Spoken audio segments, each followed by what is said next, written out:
আজ এমন এক গান তৈরির গল্প শোনাবো যেটা ভারতের সঙ্গীত জগতে আলোড়ন ফেলেছিল।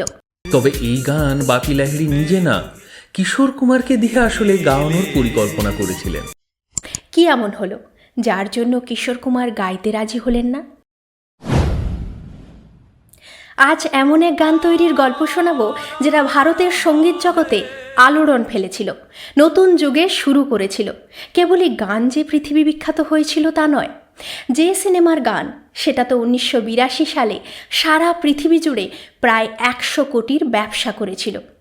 সেই সিনেমা মিঠুন চক্রবর্তীকে বলিউডে সুপারস্টার বানিয়েছিল, ভারতের গানের দুনিয়ায় পপ কালচারকে প্রতিষ্ঠিত করেছিল, শুরু করেছিল নতুন এক নায়ক সুরকার জুটির জয়যাত্রা। এখন নিশ্চয়ই বুঝে নিতে পেরেছেন কোন সিনেমার কথা বলছি। সিনেমার নাম ডিস্কো ড্যান্সার, সঙ্গীত পরিচালক বাপি লাহিড়ী। ডিস্কো ড্যান্সার সিনেমায় মিঠুন চক্রবর্তীর লিপে বাপি লাহিড়ীর বিখ্যাত এই গান কেউ কি ভুলতে পারে?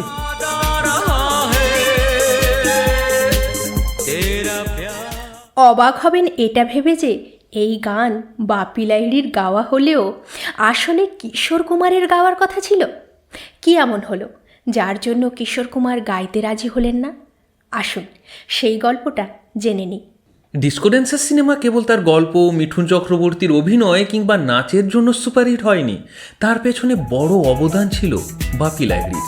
তিনি এই সিনেমার যেসব গানে সুর দিয়েছিলেন প্রত্যেকটি গান এত হিট হয় যে সেটা বাপি লাহিড়ী এবং মিঠুন চক্রবর্তী দুজনকেই বিশাল জনপ্রিয়তা এনে দেয়। প্রসঙ্গত বলে রাখি, ডিস্কো ড্যান্সার নামকরণেও বাপি লাহিড়ীর অবদান আছে।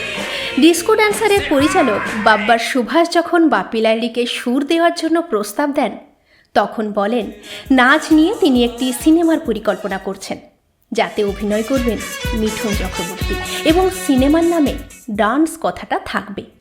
বাপি লাহিড়ী একটি সাক্ষাৎকারে জানিয়েছিলেন এই সিনেমার নাম যে ডিস্কো ড্যান্সার, এটা তাঁর মাথাতেই প্রথম আসে।